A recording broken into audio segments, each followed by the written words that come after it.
Hemos estado estudiando como un mes y medio, más o menos, no me acuerdo, ya el libro de Marcos.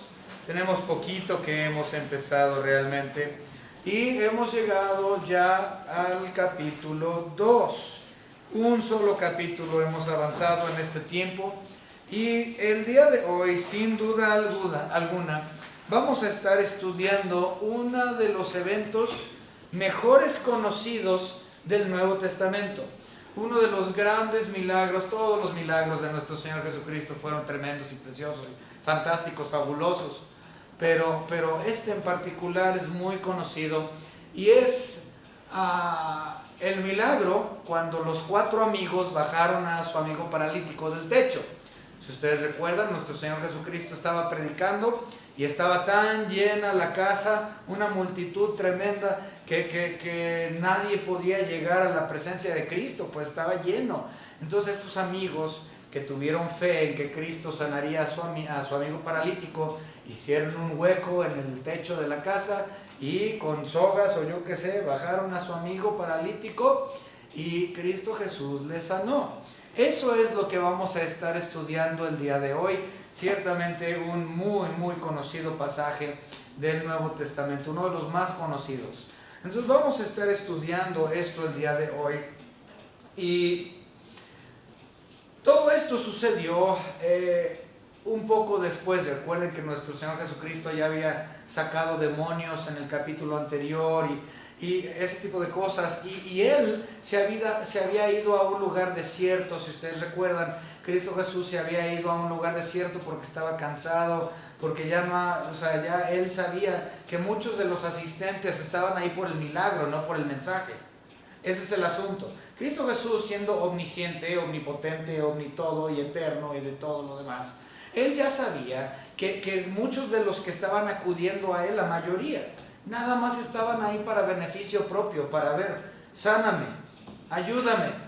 Pero la predicación, el mensaje no era importante para ellos. Cristo Jesús sabía y por lo tanto él buscaba un lugar para rejuvenecer, un lugar para revitalizarse. Él había ido después de este asunto en el capítulo 1, se fue a lugares desiertos y tiempo después él regresa a Capernaum, de donde él había salido. Es muy interesante. Bueno, me estoy saliendo de tema, pero realmente yo creo que todos los que son pastores, todos los líderes, todos los hermanos en Cristo que realmente están trabajando y laborando como deberían, considero que deberían de tomarse un tiempo para apartarse de todo y de todos. Un tiempo para apartarse como Cristo Jesús lo hizo y buscar oración, que esté en oración con Dios Padre y revitalizarse. Eso es ciertamente lo que Cristo Jesús hizo y considero que todos los creyentes que están realmente trabajando arduamente deben de tomarse este tiempo de descanso ocasionalmente. Muy bien, y bueno, yo creo que las vacaciones no son buenas nada más para los hermanos, sino para todos. Es bueno tomarse un tiempo y Cristo Jesús lo hizo. Entonces, esto es después de que él sale y él regresa nuevamente ahí a Capernaum, a la zona de Capernaum, y ahora había llegado el momento en que nuestro Señor Jesucristo les explicara realmente a sus oyentes de qué se trataba su ministerio. Él había estado sacando demonios, él había estado haciendo milagros de sanación, pero había llegado el momento de explicarles quién era él y a qué había venido. Y eso es lo que vamos a ver aquí con lo del paralítico. Muchas personas también dicen que Jesús no es Dios. Dicen que en el Nuevo Testamento no se muestra que Jesús es Dios. Los judíos no creen que Jesús es Dios. Los testigos de Jehová no creen que Jesús es Dios. Los mormones no creen que Jesús es Dios. Los de la luz del mundo no creen que Jesús es Dios. Pero aquí, en la sanación del paralítico, nuestro Señor Jesucristo muestra en 4 formas distintas que Él es Dios. En un solo evento, Él muestra 4 formas distintas que Él comprueba que Él es Dios. En un solo evento. Eso es lo que vamos a ver el día de hoy. Para darles un adelanto, primero, Él les dice a los enemigos, a los fariseos, a los escribas que están ahí, qué es lo que están pensando. Él ya sabe lo que están pensando. ¿Y quién puede ver las mentes? Sino solamente Dios. ¿Quién puede saber lo que otra persona está pensando? Si solamente Dios. Entonces les demostró su divinidad al saber que ellos estaban cavilando algo en contra de suyo. También Él muestra que Él es Dios, porque Él muestra que puede perdonar los pecados del paralítico. ¿Y quién puede perdonar pecados sino Dios? Y luego, la tercera cosa que Él demuestra que Él es Dios, no solamente le dice tus pecados son perdonados, sino que le dijo, levántate y anda. Lo curó físicamente. ¿Y quién puede hacer sanaciones de ese tipo sino solamente Dios? Y por último, Cristo Jesús en esta sección se llama a Él mismo Hijo del Hombre. Eso también habla acerca de que Cristo Jesús es Dios. Entonces vamos a ver estas 4 maneras en que Cristo Jesús dice yo soy Dios en un solo evento, en el evento del paralítico. ¿Okay? Vamos a empezar con una oración. Señor Padre, gracias le damos porque usted nos ha permitido estar aquí juntos como hermanos, alabando y glorificando su nombre con cantos, con alabanzas, con ofrendas. Señor, ya ha llegado en este momento el tiempo de abrir su palabra, Señor, para que su Espíritu Santo hable a nuestros corazones por medio de ella, que nos explique las profundidades de ella, que la comprendamos y que sea Él quien haga la aplicación a nuestras vidas y que podamos, como siempre lo hemos dicho en esta iglesia, enseñarle a otros lo que su Espíritu nos enseña. En el nombre precioso de nuestro Señor y Salvador Jesucristo, nuestro Señor y Dios. Amén. Ok. Antes de empezar, realmente quiero decirles también más o menos cómo está estructurado el capítulo 2 y parte del capítulo 3. Les voy a dar un índice. Realmente está dividido en 3 secciones. ¿Sí? Salmos capítulo 2.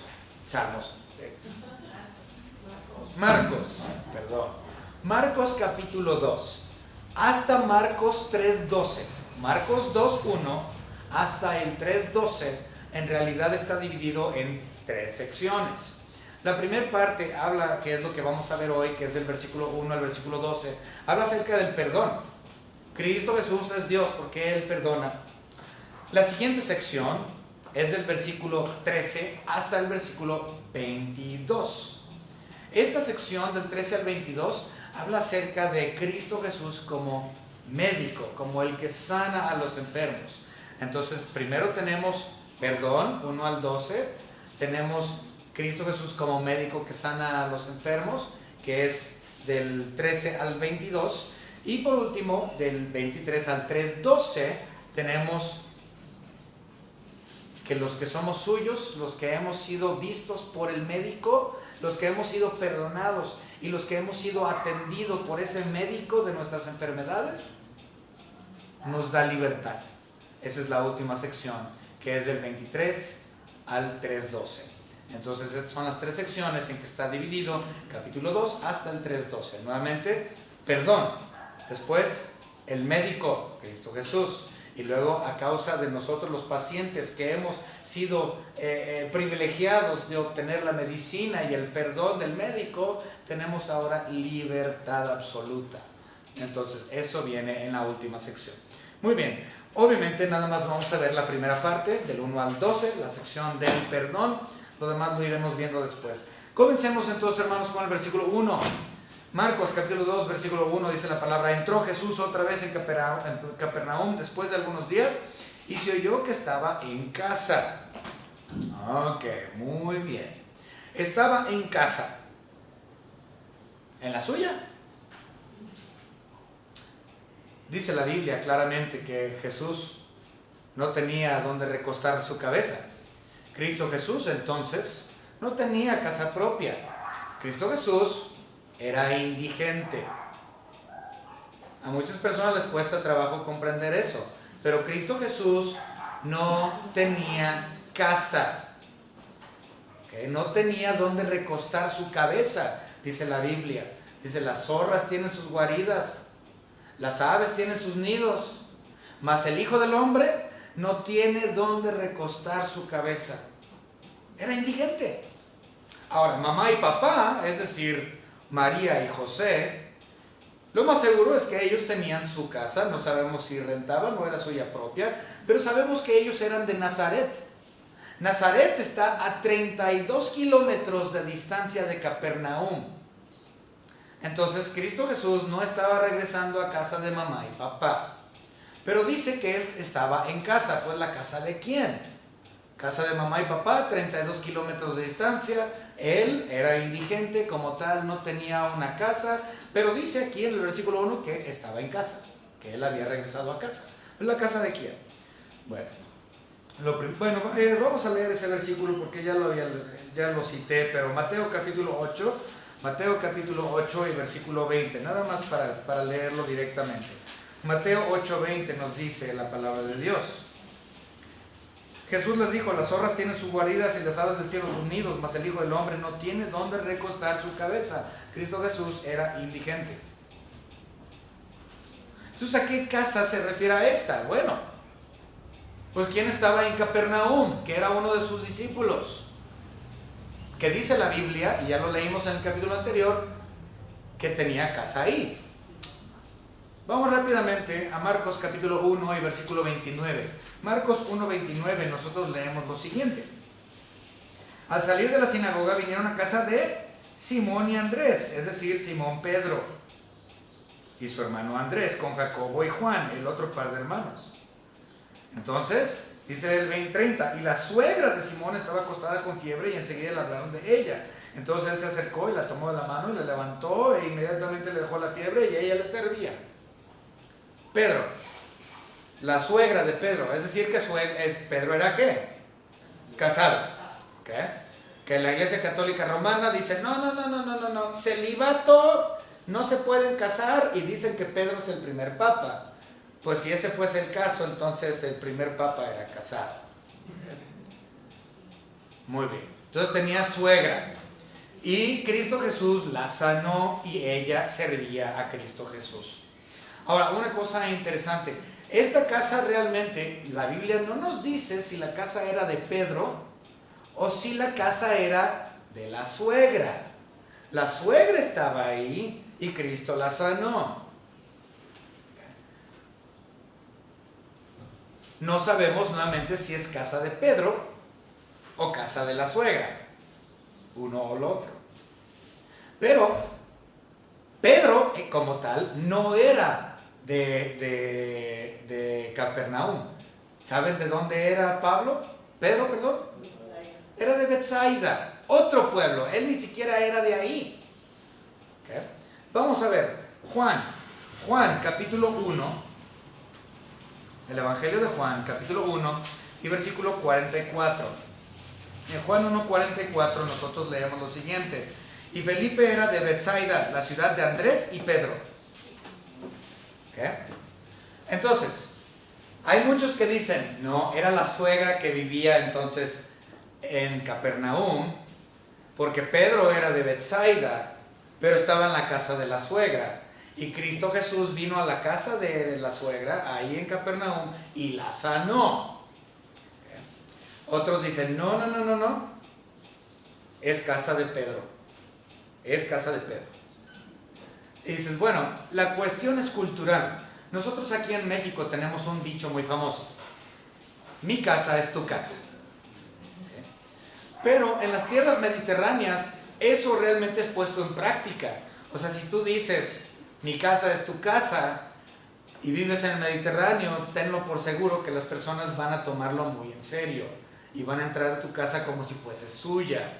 Entonces es parte de la cultura y la hospitalidad que se debería tener en aquellos años, en aquellos lugares, en aquellas culturas. Por lo tanto, Pedro, siendo yerno de su suegra, lo más seguro es que él la consideraba su casa.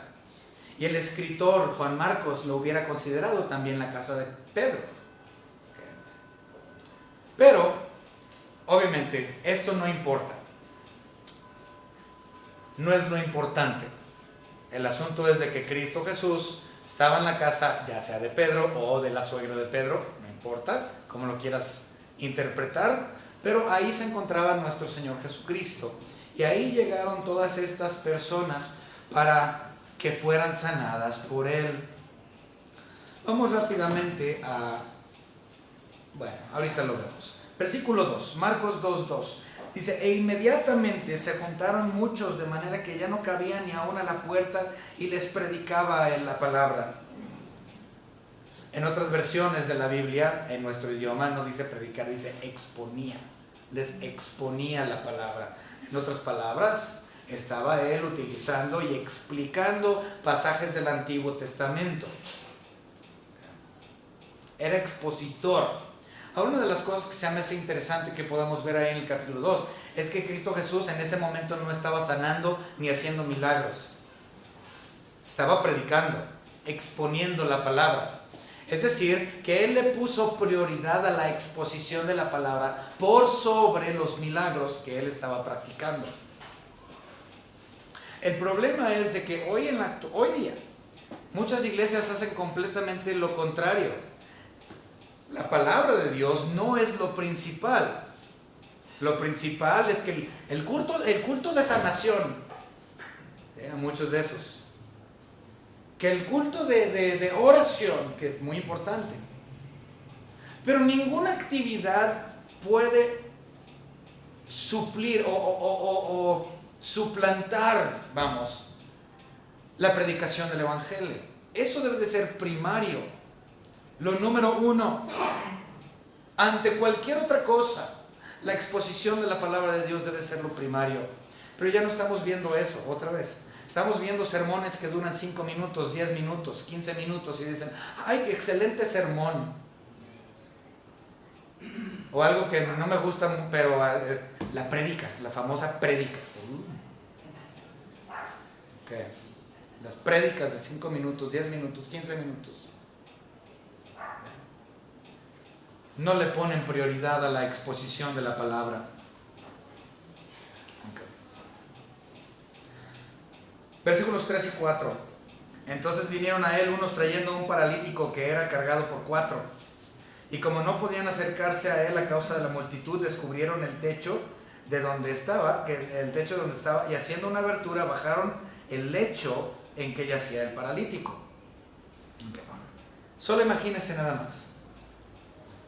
Imagínense esta siendo la casa. Cristo Jesús al frente, exponiendo la palabra de Dios, y de repente escuchan un escarbadero y un escándalo, y Cristo Jesús voltea hacia arriba, y están estos 4 amigos llenos de fe, sabiendo que Cristo lo iba a sanar, y lo bajan. Yo creo que debe haber sido una escena tremenda, un espectáculo tremendo.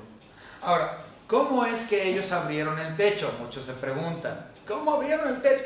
Porque piensan en techos como el de nosotros, que son vigas y bóvedas y concreto, y para abrir eso, pues no es nada fácil.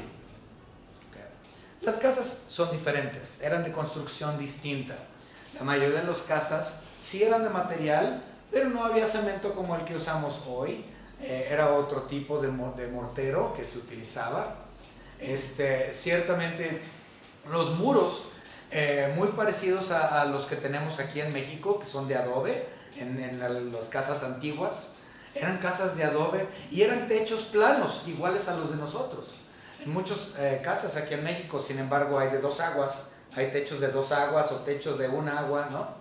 Con una sola pendiente, pero en aquellos lugares eran techos planos igual que el de nosotros, ¿no? Con cierta pendiente para tener algún bajante o desagüe. Pero el techo de ellos era hecha de paja con arcilla y tenían vigas de madera, eran troncos nada más que se ponían a lo largo y ancho de lo que era la propiedad, y se hacía con pasto, con zacate, con adobe, entonces no era difícil realmente abrir un agujero, un hueco en el techo en una casa de este tipo. Entonces, y de hecho algo rápido posiblemente, nada más era cortar un poquito, echarle agua al lodo y básicamente, abrir. Entonces lo hicieron rápido, no era de la misma manera en que nosotros lo usamos. Pero hay muchas cosas que nosotros podemos admirar de estos 4 amigos. Vamos a hablar de los 4 amigos rápidamente. Nosotros podemos ver en estos 2 versículos que leímos rápidamente muchas cualidades tremendas que estos 4 amigos tenían. La verdad es que considero que deberíamos de admirarlo. Número 1, ellos tenían una preocupación genuina por su cuate. Una preocupación verdadera, suficiente como para tomarse su tiempo e ir y buscarlo y sacarlo y ponerlo en una camilla y llevarlo hasta donde estaba Jesús. Las casas de antes, de aquellos lugares, tenían escaleras por afuera, ¿eh? Entonces tenían escaleras exteriores con las cuales podían ellos subir a lo que era el techo. Algunas personas incluso hacían un segundo piso o un segundo cuarto arriba, que esos eran conocidos como viene en la Biblia, se llaman los aposento alto. Eso, el aposento alto. Entonces las casas tenían escaleras por afuera, y si tú tenías suficiente dinero podías construir tu segunda cuartito arriba, y ese era el aposento alto, el muy famoso aposento alto que viene en el Nuevo Testamento. Simplemente era un cuarto en el segundo piso, ¿okay? Ese es el aposento alto. Muy bien.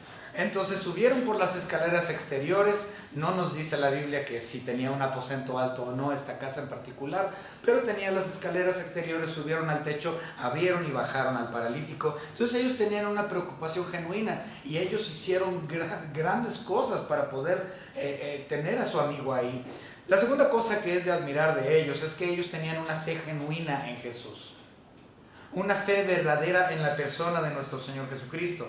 Leemos el versículo 5, dice: al ver Jesús la fe de ellos, dijo al paralítico: hijo, tus pecados te son perdonados. Algunas personas han interpretado ese versículo como para decir: los 4 tenían fe, no el paralítico. Dice: al ver la fe de ellos. Entonces dicen: la fe de los 4 amigos. Ellos son los que estaban convencidos, el paralítico no tanto. La Biblia no nos dice eso. Simplemente dice de forma general la fe de ellos. Entonces yo incluyo la fe también del paralítico, porque es necesario tener fe para la salvación y el perdón de pecados. La fe en la persona de Cristo Jesús. Y ellos tenían esta fe, los 5 tenían una fe en la persona de Cristo, y ellos sabían que Cristo Jesús sanaría a su cuate. Ellos estaban esperando la sanación física, pero Cristo les dio algo mucho más a ese paralítico y a estos hombres. Ahí te lo vamos a ver en unos momentos. Pero la tercera cosa que es de admirar de ellos, la segunda cosa que me gusta, no solamente ellos tuvieron fe, sino que pusieron acción, ¿sí? No solamente porque esto es clásico, especialmente con las iglesias cristianas es clásico. Muchas veces, para ustedes que vienen de otras iglesias, de otras congregaciones, posiblemente ustedes ya han tenido esta experiencia en el pasado. Pero hay muchos cristianos que vienen de diferentes congregaciones que tienen un problema y llegan con el pastor, y el pastor le dicen al pastor: pastor, tengo un problema con esto y con esto y con esto. Y muy seguido les dice el pastor a este tipo de personas: ¿ya oraste? Ora. Ponlo en oración y vas a ver que Dios te va a ayudar. Ese es el típico de la mayoría de las iglesias. Cuando tú tienes un problema y vas con el pastor y te dicen: ora, Dios es bueno, ora. Pero estos no se quedaron nada más ahí sentados orando: Señor, sana por favor a nuestro hermano, a nuestro amigo el paralítico. No. Ellos tenían fe y pusieron en acción su fe. No solamente ellos estuvieron: voy a orar para que un rayo le caiga a mi cuate y ya pueda caminar otra vez. ¿Sí? No, ellos acudieron a Cristo Jesús. Ellos tenían fe, estaban convencidos, y ellos pusieron fe en acción y fueron.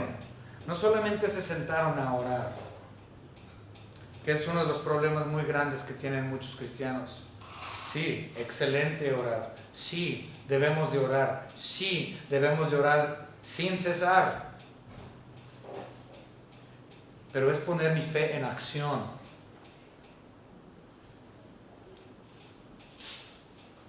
Dice Dios, pruébame. Ve, acude a Él.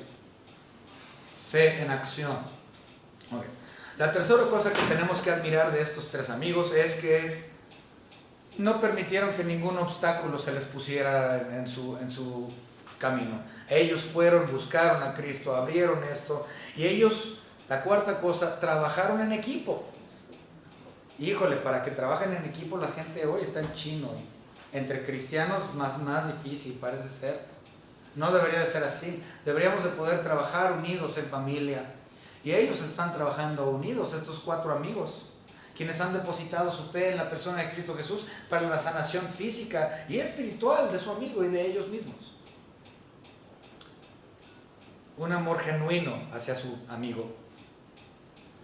Hermanos, si nosotros tuviésemos amigos así, si yo hubiera tenido amigos así cuando yo era joven, cuando estaba chico, wow, mi vida yo creo que hubiera sido muy distinta. Mi manera de ser hubiera sido muy distinta. Pero la cosa es, ¿tú qué tipo de amigo eres? Hay personas que necesitan amigos como estos. ¿Tú eres cristiano? ¿Qué tipo de amigo eres? ¿Estás a esta altura? ¿Estarías dispuesto tú de bajar a tu amigo de un techo y abrir un agujero en el muro para poder ayudar a tu cuate? O sea, ¿a qué altura estás? ¿Qué tipo de amigo eres? Okay. Vamos a continuar. Cristo Jesús ciertamente vio la fe de ellos y a causa de su fe fue que Él sanó al amigo paralítico. Pero una de las cosas que nos dice inmediatamente, quiero que entiendan algo que es muy interesante. La Biblia no nos dice por qué está este hombre paralítico. No sabemos si estaba paralítico de nacimiento o si se cayó y se lastimó la columna, un accidente laboral. La Biblia no nos dice. Pero yo estuve leyendo a algunos comentaristas y los comentaristas, algunos de ellos, afirman que él estaba paralítico a causa de su pecado. ¿Sí? Leí muchos comentaristas. Muchos creen eso y consideran que él era paralítico a causa de su pecado. ¿Por qué lo dicen? Ellos dicen esto porque lo primero que Cristo Jesús dice es: tus pecados te son perdonados. No empezó por el lado de lo paralítico, no empezó por el lado de la enfermedad. Empezó, según estos, por el origen de la enfermedad, que en este caso es el pecado. Okay. Entonces ellos dicen, él definitivamente pecó y por su pecado fue paralítico, por eso Cristo Jesús empezó primero por el asunto del pecado antes que el asunto de la sanación física. Okay. Versículo 6. Bueno, 5 y 6. Al ver Jesús la fe de ellos, dijo al paralítico: hijo, tus pecados te son perdonados. Entonces, ahí es una sanación espiritual antes que la sanación física. Ellos fueron por la sanación física, pero Cristo no les dio la sanación física luego, les dio la sanación espiritual y le dice: tus pecados te son perdonados. Ahora, quiero que entiendan que no necesariamente un problema físico, una enfermedad o incluso una discapacidad no necesariamente es por cuestiones de pecado. Quiero que entiendan eso. Muchos piensan eso. Ay, es que la persona, pues mira, está manco, no tiene un brazo, discapacitado. Ha de haber hecho algo malo y Dios le quitó el brazo. Ciertamente, nuestros pecados sí tienen consecuencias físicas. Claro, por ejemplo, una persona que es bien bebedora, cirrosis hepática, ¿no? La consecuencia del pecado. Una persona que tiene sexo ilícito, enfermedades venéreas, de todo tipo, enfermedades venéreas. ¿Sí? Ciertamente el pecado nos lleva a problemas. Si tú eres un fumador, abusas de eso, entonces cáncer. Pero no necesariamente tus enfermedades y tus discapacidades son a causa de tu pecado.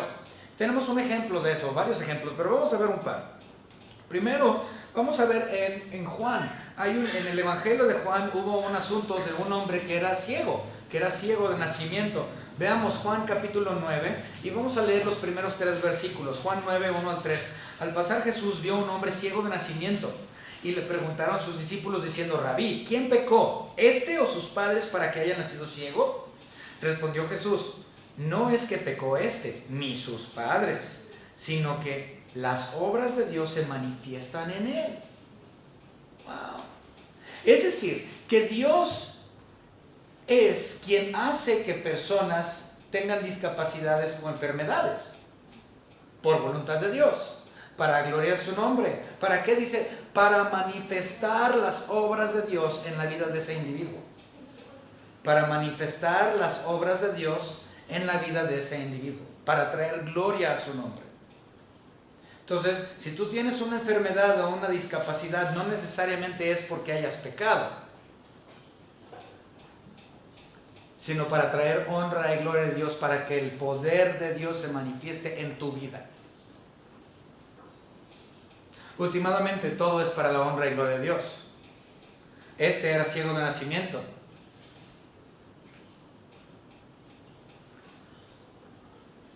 Yo conocí a un hermano, está en Filadelfia, él es sordomudo y es misionero a los sordomudos en Filadelfia. Y de hecho, ¿sabían ustedes, hermanos, que hay una iglesia de sordomudos aquí en Guadalajara? El misionero es amigo mío, era muy amigo de mi padre, Gary Lane se llama él, y está aquí en Guadalajara una iglesia de sordomudos. Los voy a llevar un día para que vean y se pongan a llorar. Ok, sí, se van a poner a llorar con ganas. Toda la iglesia es sordomuda. Ok, entonces el punto es, este hermano que yo conocí, que era de Filadelfia, él me dijo: yo no tengo ninguna discapacidad. Su esposa me estaba interpretando, ¿no? Él acá diciéndome con señas. Y su esposa me dijo que él estaba diciendo que él no tenía ninguna discapacidad. Dice: yo no tengo discapacidad. Yo estoy hecho perfecto. Y estoy hecho perfecto así como Dios me hizo. Y yo soy sordomudo porque Dios así quiso, para la honra y gloria de su nombre. Y por lo tanto no me siento discapacitado. Soy la gloria de Dios. Vamos rápidamente a Éxodo capítulo 4. Éxodo capítulo 4 y versículo 11. Éxodo 4, 11. Y Jehová le respondió: ¿quién dio la boca al hombre? ¿O quién hizo al mudo y al sordo, al que ve y al ciego? ¿No soy yo Jehová?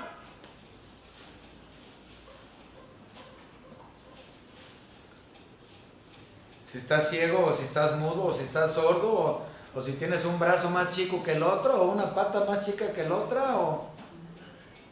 ¿Sabes qué? Dios así te creó, para la honra y gloria de su nombre, y te hizo perfecto porque Él así te quiso. Por lo tanto, no necesariamente si tienes un problema es a causa de pecado. Entonces quería nada más tocar ese punto, ya que vi muchos comentaristas que estaban diciendo que este hombre paralítico estaba paralítico por alguna fechoría que había hecho, pero no necesariamente es por eso. La Biblia en este caso no nos dice. Muy bien, vamos a continuar.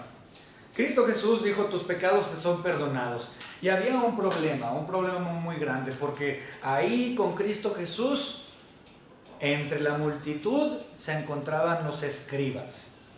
Los escribas, recuerden, había muchas variedades de judíos. Los más religiosos pues eran los fariseos, los saduceos, los esenios, los escribas.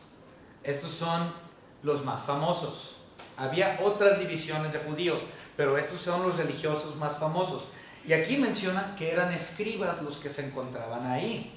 Ahora, ¿quiénes son los escribas? Los escribas son aquellas personas que escribían la Biblia.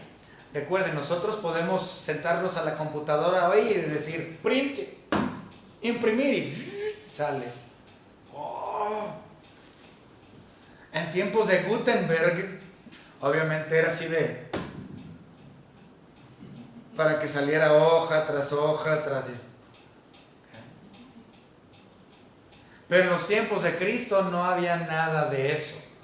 Y en los tiempos de Cristo era, ¿sabes qué? A pasar y a pasar y a pasar y a pasar a mano. Este era el trabajo de los escribas, por eso se llamaban escribas. Escribían la palabra de Dios. ¿Okay? Eran muy religiosos. Y de hecho los escribas hacían labores similares a lo que hoy conocemos como labores de un abogado. ¿Okay? Entonces ellos hacían trabajos de abogacía también. ¿Por qué? Porque conocían la ley.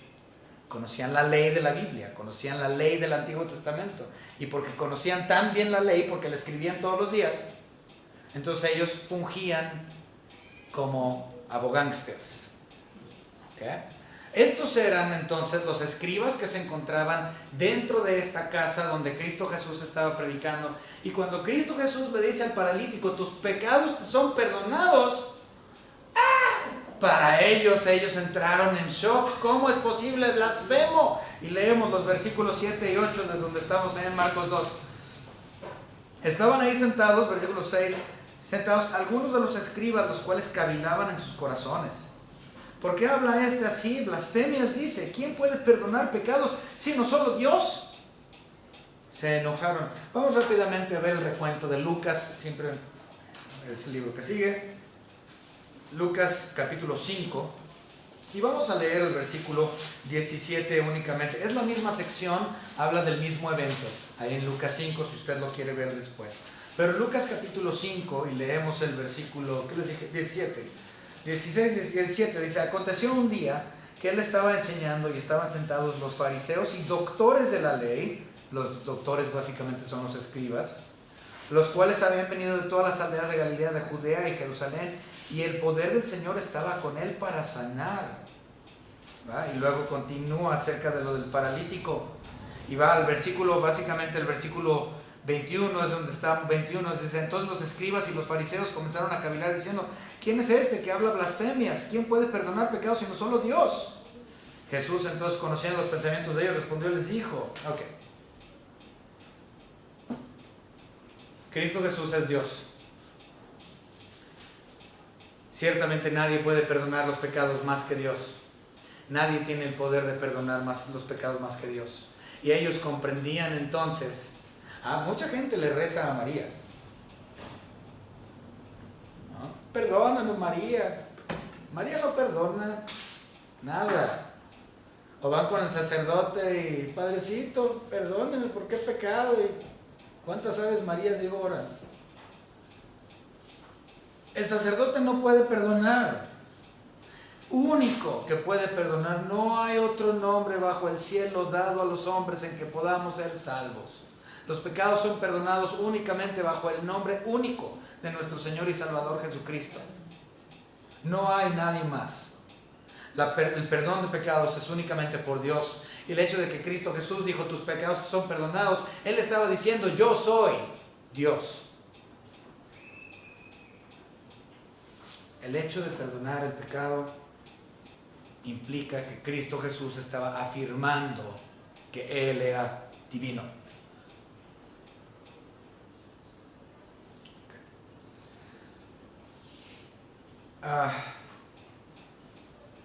Bueno, continuamos. Ahora, yo les dije que Cristo confirma a sus críticos, a estos escribas y fariseos, les confirma en 4 formas que Él es divino. Ya les dije, 1, le perdonó sus pecados. Pero aquí vemos que Él sabe lo que sus corazones están cavilando. Él sabe lo que sus mentes están pensando. ¿Y esto quién lo puede hacer? Dios. Yo no puedo ver el corazón de nadie. Dice la Biblia ciertamente que nadie puede ver el corazón del hombre más que el Espíritu de Dios. Yo no puedo saber qué es lo que está pensando Giancarlo. Es imposible que yo sepa qué está pasando por la mente de Giancarlo y por su corazón. Yo no sé. Yo no sé lo que está pasando por la mente y el corazón de la hermana Susana. Solamente Dios. Y Él sabía, porque Él es Dios, lo que ellos estaban pensando. Vamos a ver un par de otros versículos. Ahí vámonos a Juan rápidamente. El Evangelio de Juan, capítulo 2 y versículo 25.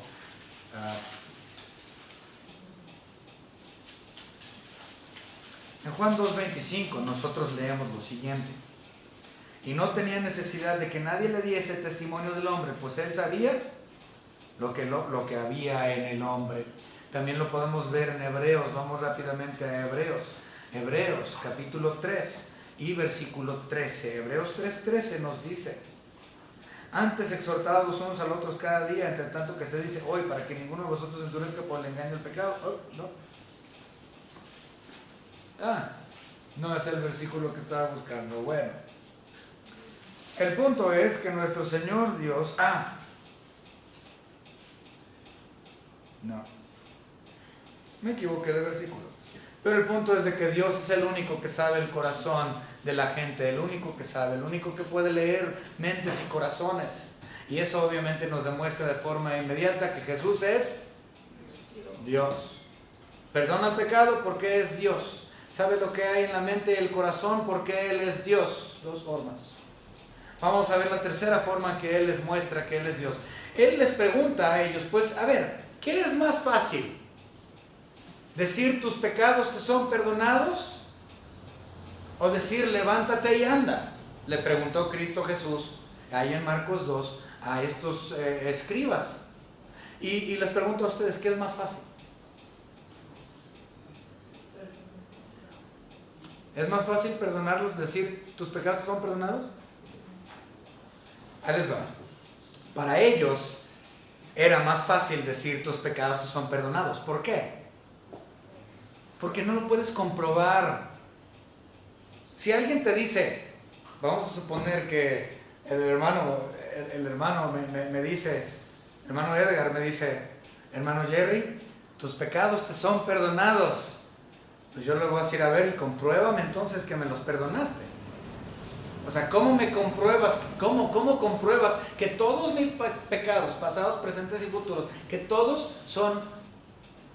Pero compruébamelo. O sea, una cosa es que me lo digas, pero a ver, compruébamelo.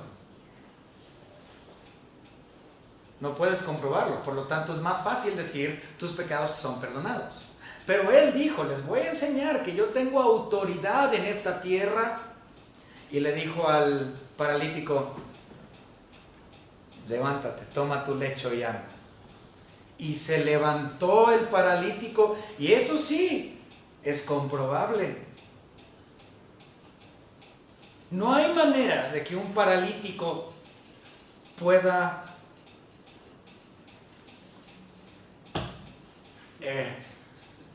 por arte de magia simplemente levantarse.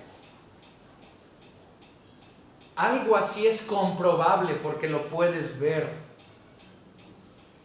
Pero la realidad es que ellos, los fariseos, los escribas, ni ninguno de los sacerdotes de él, ni podían perdonar pecados, ni podían tampoco físicamente ayudar a un paralítico. Entonces Cristo Jesús les está diciendo, yo estoy haciendo algo que ustedes no pueden hacer. Y si ustedes dicen, blasfemia, tus pecados son perdonados, a ver, muéstrame que mis pecados me son perdonados. ¿No me crees que tengo autoridad?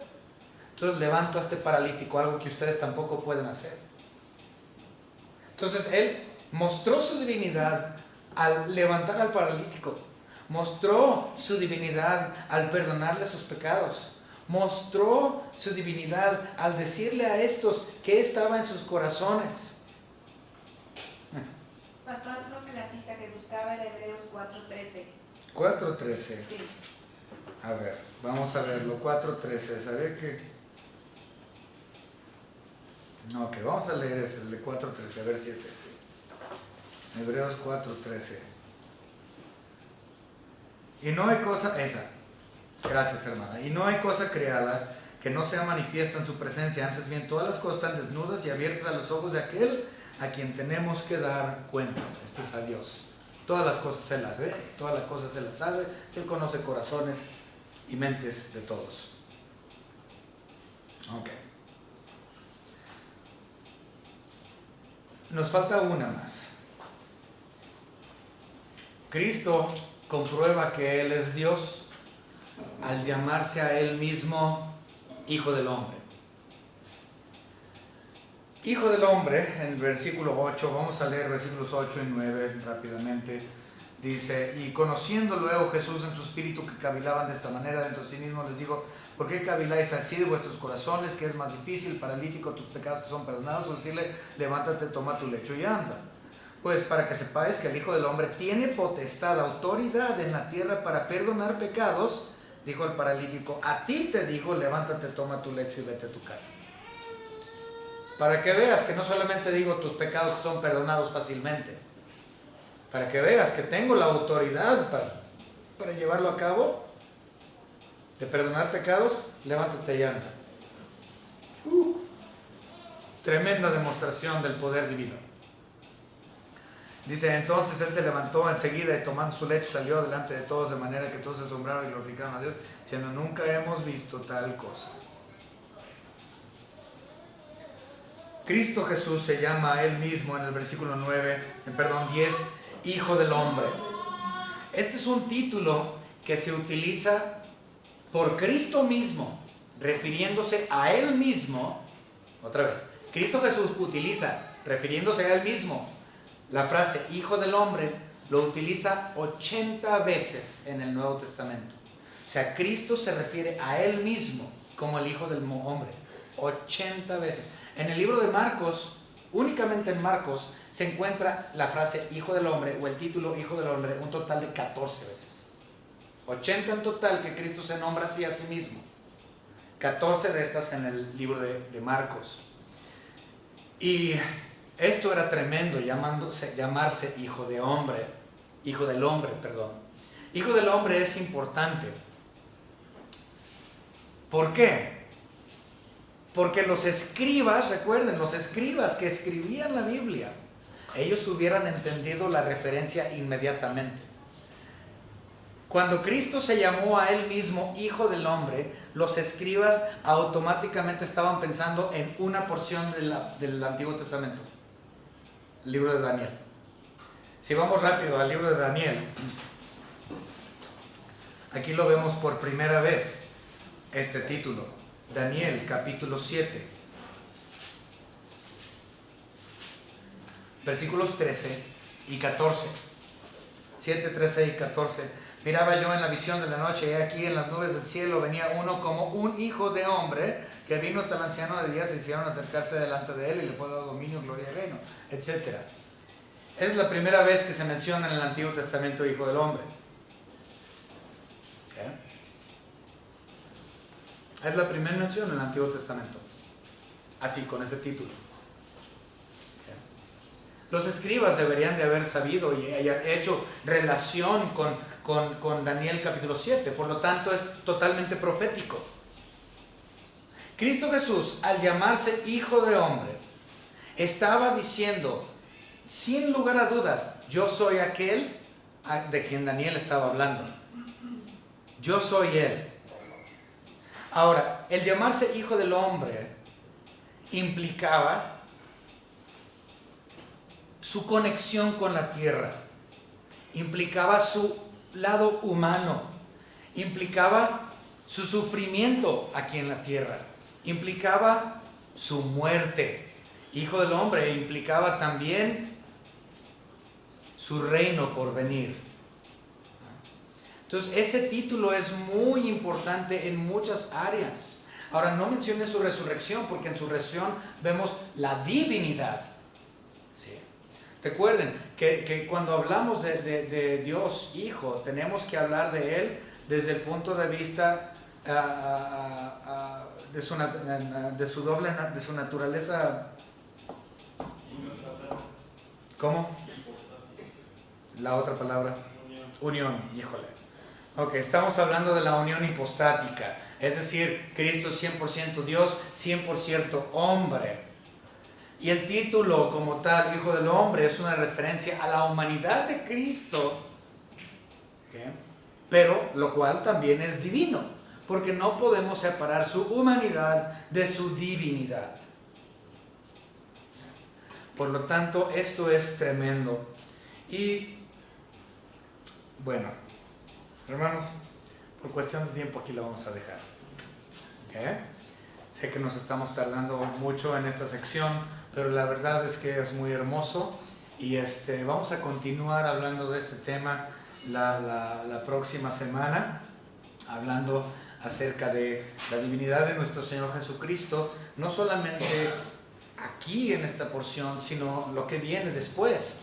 Yo les mencioné que habla acerca de Cristo Jesús como el médico, el que viene a sanar a los enfermos. Entonces Él da sanación física, la cual está asociada en el Antiguo Testamento como ilustración de una sanación espiritual.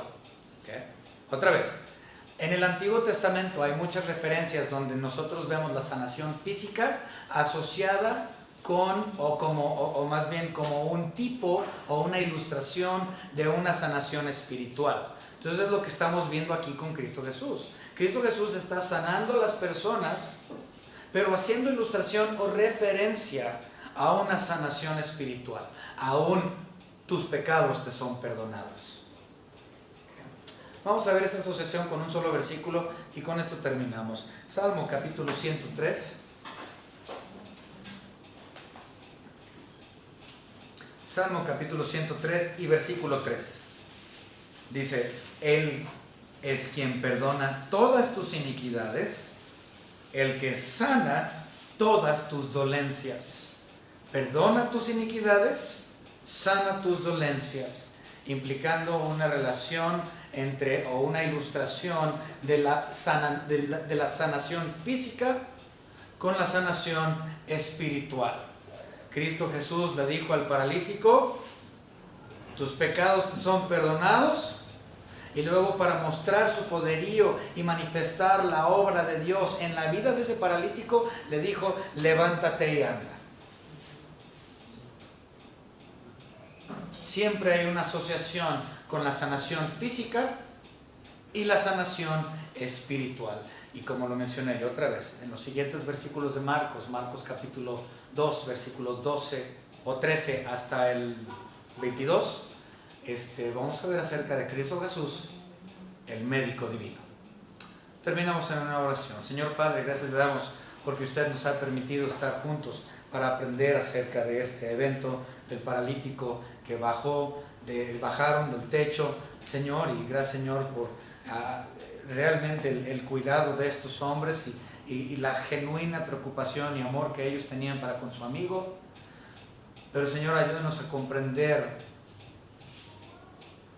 que la sanación física solamente es una ilustración en asociación con tus pecados que son perdonados. Gracias, Señor, por el mensaje de gracia que usted venía predicando, a la cual, Señor, usted le dio mayor importancia incluso que a los milagros que su Hijo hizo. Gracias, Señor, por todo lo que nos ha dado, en el nombre precioso de nuestro Señor y Salvador Jesucristo, nuestro Señor y Dios. Amén.